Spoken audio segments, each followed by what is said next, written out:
You are in a golden boudoir that smells like crushed violets, ambergris, and slow death.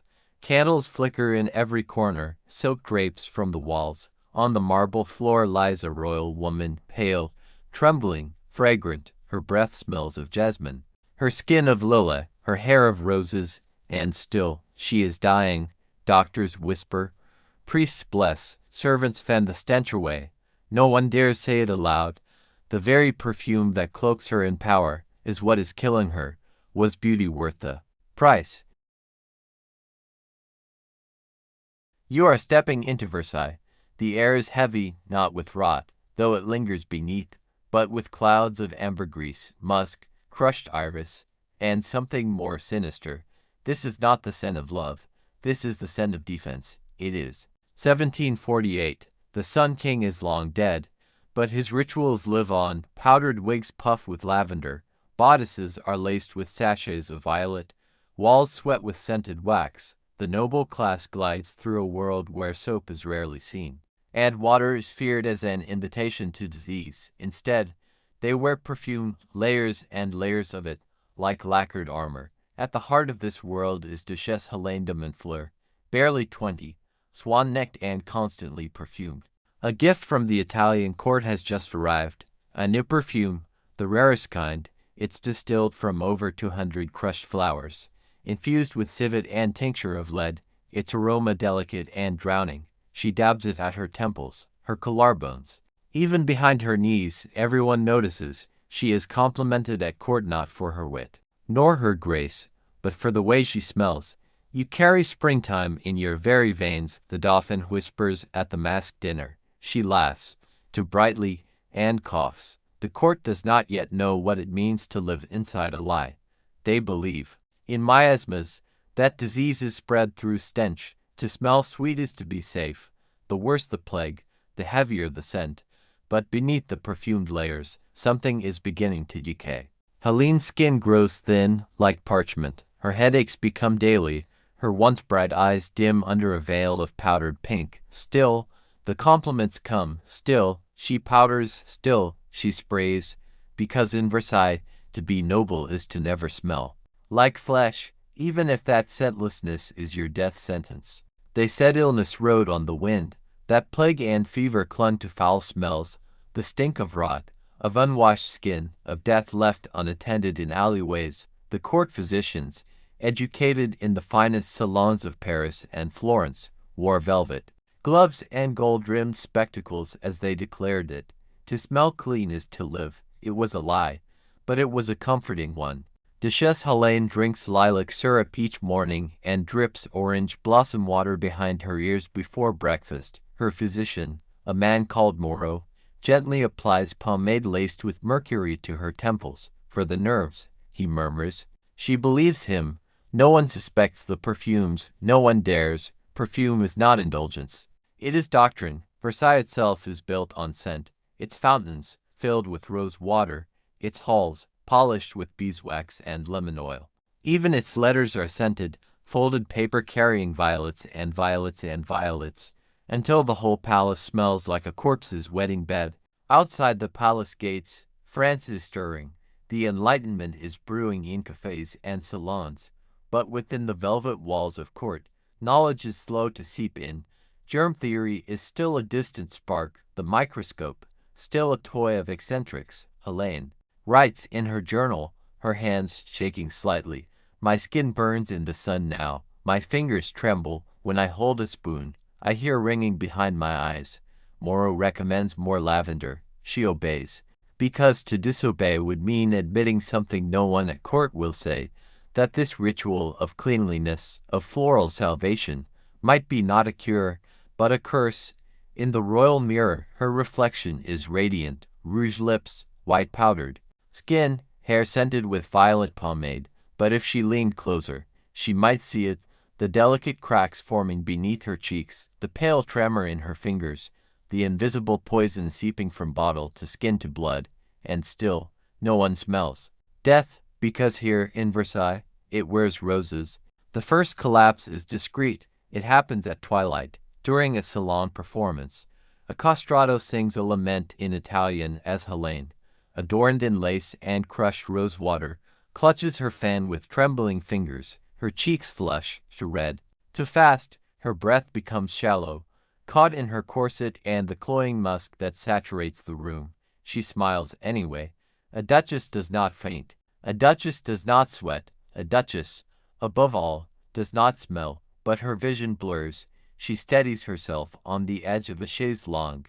A maid notices, moves toward her only for Helene to wave her away, offering a strained, sweet-smelling smile. When she finally sinks, it is as if she's drifting into silk. No cry, no warning, just a slow bend at the waist, a soft collapse onto velvet. Guests gasp quietly. A servant rushes to close the drapes. The physicians arrive by candlelight.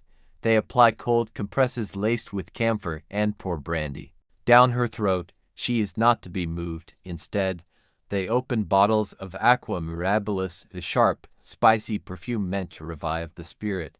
The scent burns the air. She does not wake for hours. When she does, she smiles again, always the smile. Her husband, the Vicomte, assures the court it was mere fatigue. Her ladies-in-waiting whisper otherwise, about blood on her pillow, about violent tremors behind closed doors, about the glass vials that line her dressing table like soldiers, but the perfume is never questioned. It is refilled. In the days that follow, her scent grows stronger. The Duchess seems to exist in a perpetual cloud of flowers, but underneath it, something has changed. She no longer writes in her journal. Her skin peels beneath the powder. Her eyes linger too long on her own reflection. The slow death has begun. But in Versailles, death arrives like perfume, invisibly, beautifully, and always with grace, because here, in the house of kings and angels and lies, Kike always wears a ribbon. The mirror does not remember pain, it only reflects elegance, and now a new face stares into it, younger, paler, more eager. Her name is Emily, daughter of Helene, heir to her scent and her sorrow. She is 17, her skin has never seen the sun. Her tutors praise her posture, her embroidery, her grasp of Latin, but it is her perfume that makes her truly noble, passed down in crystal flakons with golden caps, the same blend her mother wore, now whispered as tradition, rose, iris, violet, and a tincture of white lead, just a trace. Her governess dabs it beneath her jaw each morning. "This is your shield," she says, "this is your crown." Emily believes her. She has no memory of her mother's slow undoing, only hushed stories, careful edits, polite lies. Your mother was delicate, they say, too refined for this world, and so Emily becomes a porcelain figurine.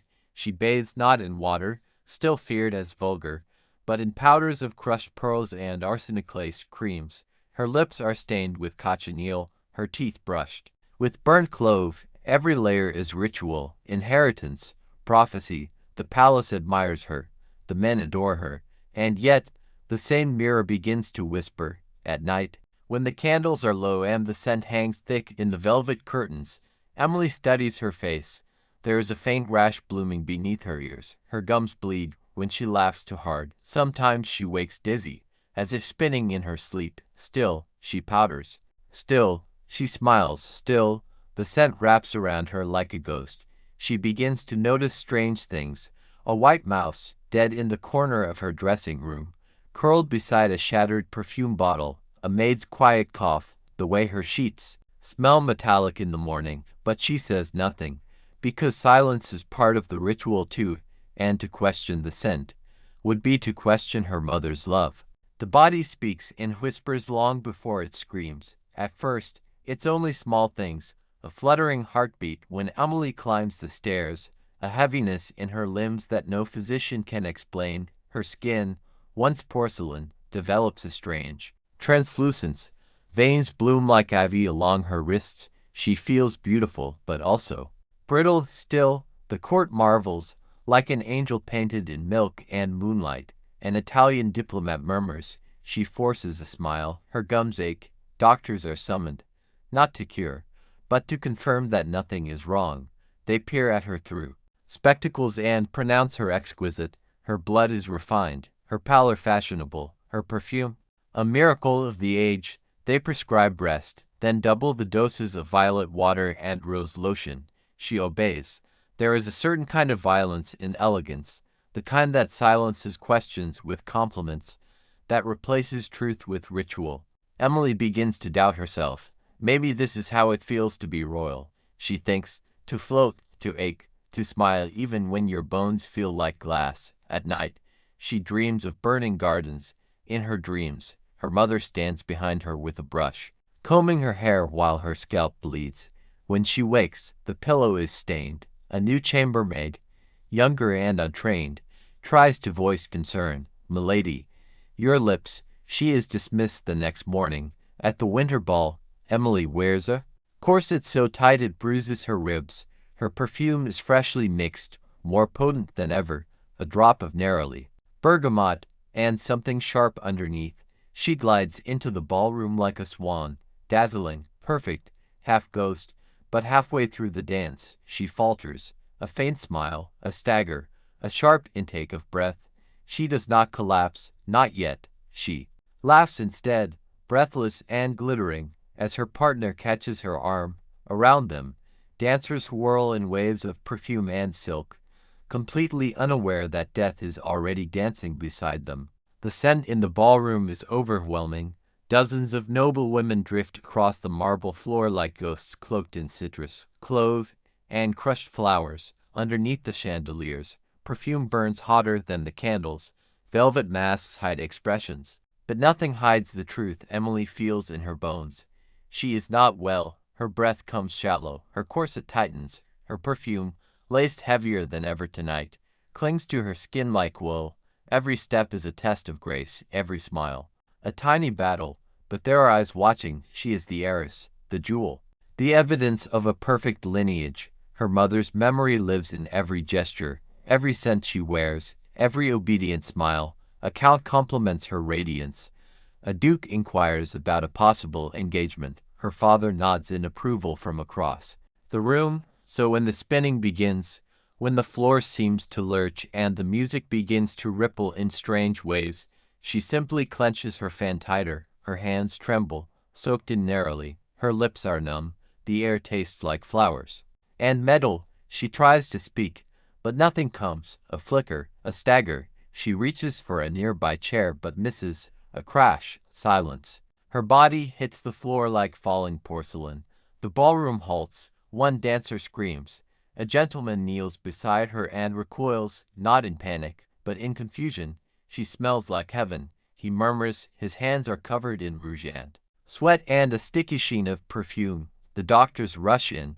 The masks stay on. Emily is carried away as if in ceremony, limp, exquisite, her scent trailing behind her like a funeral procession of roses. In her unconsciousness, her lips part slightly, whispering something that no one hears, something like no. Later that night, the mirrors are draped. Her bedroom is quiet. The perfume bottles sealed in drawers, but the scent clings to her pillow, her gowns, her skin, and as the moonlight washes over her pale face, still and breathless, the palace whispers the same lie it whispered for her mother. She is only tired. She awakens in a cage of lace and lilac.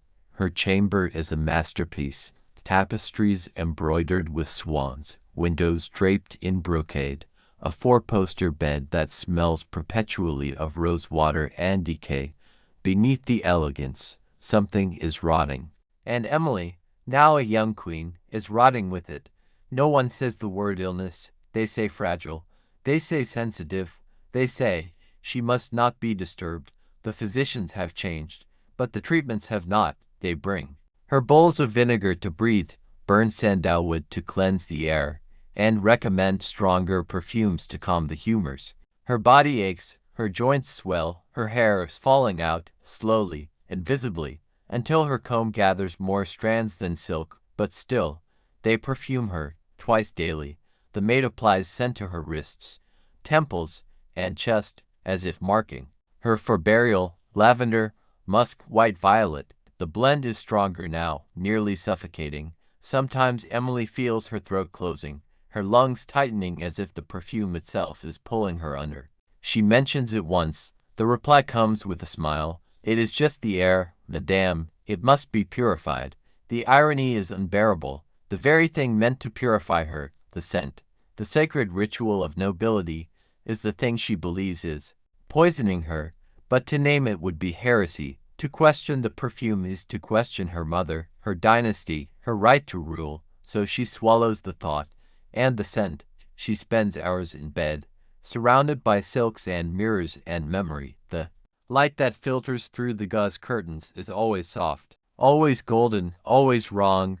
Visitors arrive less often now. When they do, they stay at a distance, eyes darting to the flush in her cheeks, the stiffness in her limbs. She writes no letters. She receives no news. She is loved, adored, admired, and utterly alone, because a queen may be fragile, a queen may faint, but a queen must always, always smell like perfection, even as she disappears.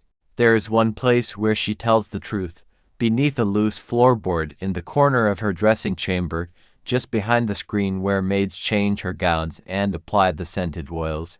Emily hides a small leather-bound book. The ink is faded, the spine cracked. It once belonged to her mother. She did not know it existed until the sickness sharpened her solitude. Now, it is her only companion. Inside are pages written in a trembling hand. My gums bleed when I smile too much. There is a shadow behind my eyes I cannot wash away. They say it is only nerves. I do not believe them anymore. Her mother had known. She had questioned it, too, and still, she had passed it on. Emily begins to write her own entries beneath her mother's. Her handwriting is neater, at first, trained, measured, but it shakes by the second page. She records everything the physicians say, every tincture, every fainting spell. She lists the ingredients in her perfumes: lead, arsenic, mercury, musk. She begins to circle them in red. She is not a doctor, but she is no longer innocent either. One day, as the palace sleeps, she takes a bold risk. She stops wearing the perfume, just for a day. The air feels strange on her skin, naked, cold. The maids notice instantly. Madame, you forgot your scent. One gasps, as though she's walked in undressed. Emily smiles softly and lies. I am trying something new. That night, she breathes deeper. No coughing, no dizziness. The next morning, she applies it again, because power, here, is not strength. Power is performance. She adds a new line to the journal. I believe the perfume is making me sick, but I am not allowed to stop. Outside her chamber, the court continues to spin in silks and lies. Inside, a woman records her own disintegration and begins to understand it. The decision comes like a quiet rebellion, not a scream, not a flight, just a refusal. Emily wakes before the sun and tells her maid to stay away. No oils, no powders, no perfume. The woman hesitates. She has never seen the queen's skin bare. Her scent undone, but obeys, her eyes wide with unspoken fear. The room is cold, unforgiving. The silks no longer cradle her. They itch. The mirror no longer flatters. It reflects. Emily watches herself with suspicion. Her skin is sallow, her lips chapped, the faint shadows of age and suffering visible now. But for the first time in weeks, she can breathe. The air smells sharp, real. She spends the morning sitting by the window, watching the garden stir with wind. No visitors come, no servants linger. They claim to give her space, but she knows. Without her scent, she is less divine, less royal. Just a woman in a robe. Just a body. By midday, her physician knocks. He is kind or pretends to be. He brings tonics and tapestries of concern. When he notices the missing perfume, his tone sharpens. Your Majesty, the scent regulates your nerves. It protects you. She does not argue. Not yet, but later that night, she writes furiously in the journal. Today I did not wear the perfume. My vision cleared. I did not faint. My hand stopped shaking. She draws a line beneath it. And then another. The next day, she does the same. No scent, no powder, no mask. Her skin begins to recover, slightly. The ache behind her eyes dulls. Her appetite returns, but so does the pressure. Servants whisper, ladies-in-waiting glance. Nervously, a rumor starts that the queen is losing herself, that she no longer smells of roses. Her husband visits at dusk. He kisses her cheek and recoils. Just slightly. You smell unfamiliar, he murmurs. She smiles, because she knows the perfume is a prison, and for the first time, she is holding the key. In a forgotten wing of the palace, away from velvet salons and perfumed laughter, another woman begins to take notes. Her name is Genevieve, a lady's maid with too much intelligence and too little status. She speaks rarely, listens always. She knows how to fold silks, how to pour lavender water, and now, how to trace poison. It begins with the queen's fainting fits, then with the scent that lingers too long in the halls. Genevieve watches the way servants handle the perfume. Bottles like relics, how physicians treat fragrance as medicine, but she also sees what others ignore. The coughing, the trembling, the teeth that blacken under rouge smiles. She begins to write, in secret, on scraps hidden in her corset. Symptoms increase with rose-based powders.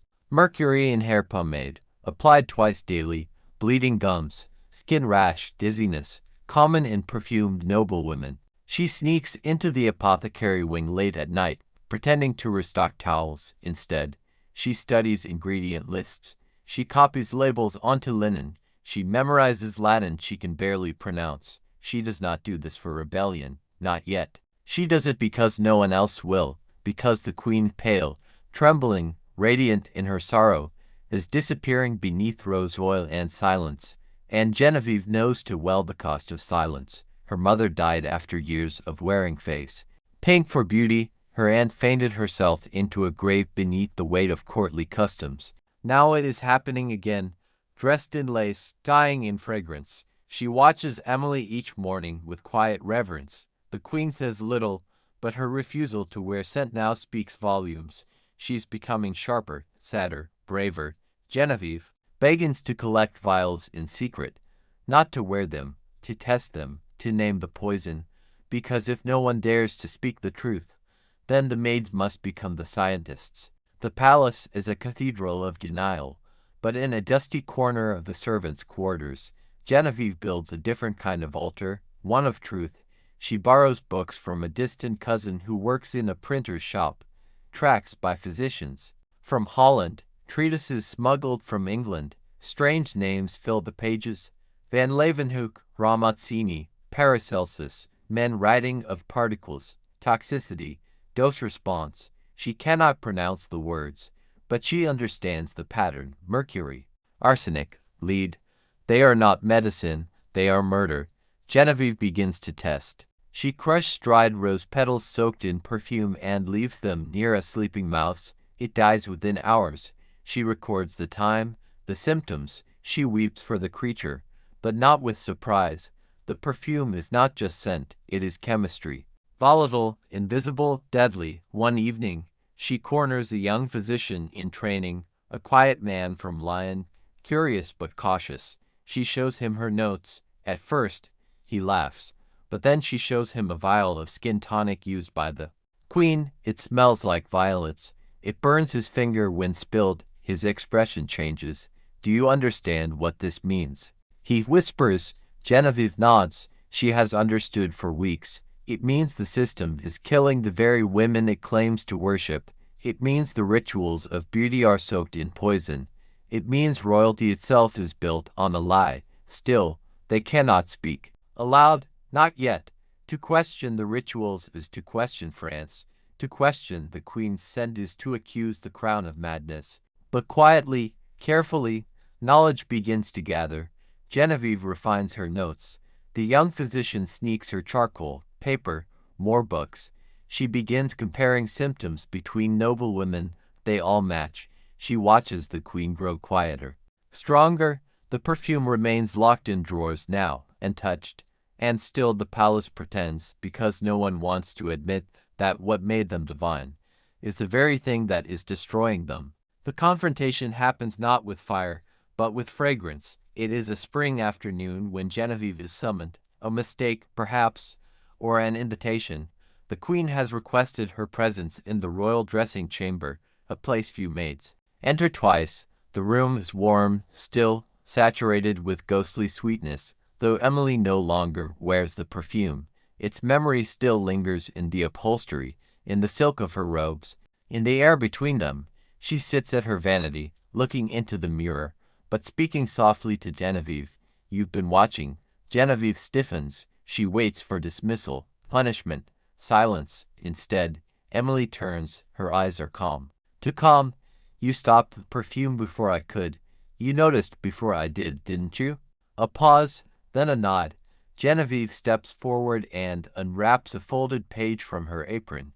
One she has rewritten dozens of times. It contains the names of toxins, the symptoms, and a brief warning. Exposure is fatal over time, especially to women. Emily reads it. Slowly, carefully. When she finished, she says nothing. Then she opens a drawer.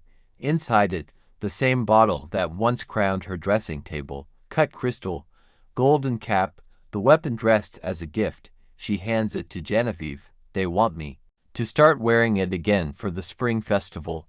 Genevieve freezes. The queen holds the bottle like it's made of ice. "They say the court expects it, that France expects it." Another pause, then Emily rises. "But I buried my mother with this scent. I will not bury myself in it too." She walks to the hearth and places the bottle carefully on the embers. The glass cracks. The perfume hisses as it burns. A sweet, acrid smoke fills the room, like flowers set on fire. Genevieve does not breathe. The queen does, but outside this chamber. No one is ready to listen. The festival comes. The carriages arrive. Perfumed courtiers dance and toast and bless the air with rose water. No one notices that the queen no longer smells of flowers, and no one asks why. The queen dies quietly. There is no grand collapse, no screaming procession, no dramatic fall at a masked ball, only a soft exhale on a morning soaked in sunlight. When the palace birds have just begun to sing, her death is called natural. Her ladies weep into lace. The court lowers its head and raises its glasses, but no one speaks of the bottles locked away in the drawer. No one dares mention that, for the last months of her life, she stopped smelling like a queen and began smelling like herself. She is buried with state honors. Her face is powdered, her lips tinted red, her hands, bruised from the tremors, are covered in gloves. Before the casket closes, a maid gently places a small silk sachet of violet at her breast. Tradition, legacy, poison. The physicians write their usual phrases. Nervous failure, a fragile constitution, the melancholia of royal blood. But Genevieve knows better. She is not at the funeral. She is in the queen's private chamber, packing the last of the journals into a satchel. Her fingers linger on the page that reads, "Let no daughter of mine die fragrant." The room is silent, the mirror uncovered, the air, for once, smells of nothing. Genevieve takes one last look around, then lights a single match and drops it into the fireplace, not to burn the room, only to ignite the last perfume.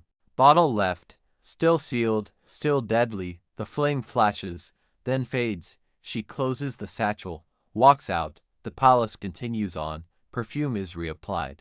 Young noblewomen step into their mother's shoes. The old rituals begin again. The same lace, the same powders, the same gentle lies. But something has changed. The queen is gone, and in her place a silence remains. A silence that smells like air, not roses. Years pass. France changes, violently, beautifully, endlessly. The revolution comes. The monarchy falls. Powdered wigs are burned in bonfires. Nobles are paraded through the streets. Perfume, once a symbol of divinity, becomes a dangerous scent. Of the past, but not for long, because power loves disguise.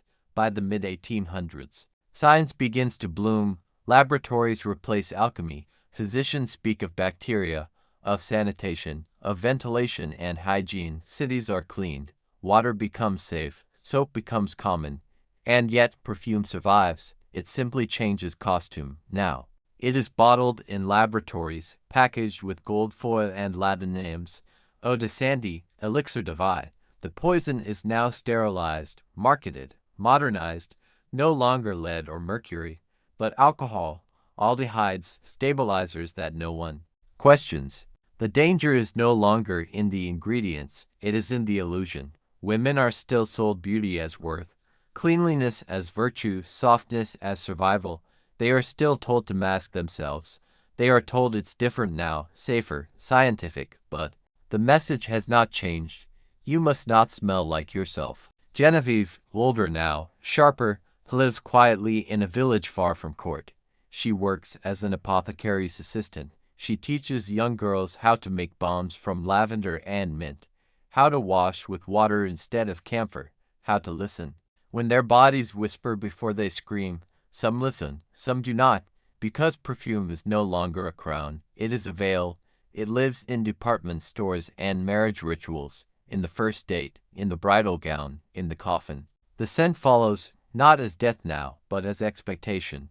Genevieve sometimes passes young women in the market, powdered and fragrant, smiling in ways she once learned to fear. She wants to warn them, but instead, she breathes in deeply, and hopes they, too, will one day stop smelling like someone else. The queen is gone, the poison is gone, but the story is not, because what began as a single bottle, etched in crystal, sweet as violets, was never just about perfume. It was about the silent systems that slip onto a woman's skin, the beautiful things that bury her, the way society teaches her to disappear. Gracefully, she was told fragrance was her power, but it was her silence that made her useful, and her compliance that made her safe. Centuries later, her face is lost to paintings, her journals to mildew, her name buried beneath royal titles, but somewhere, in the air we still breathe, there lingers the scent of what she endured, the legacy of beauty as obedience, and in every girl who opens a bottle and hesitates, in every woman who chooses to walk out without covering her scent.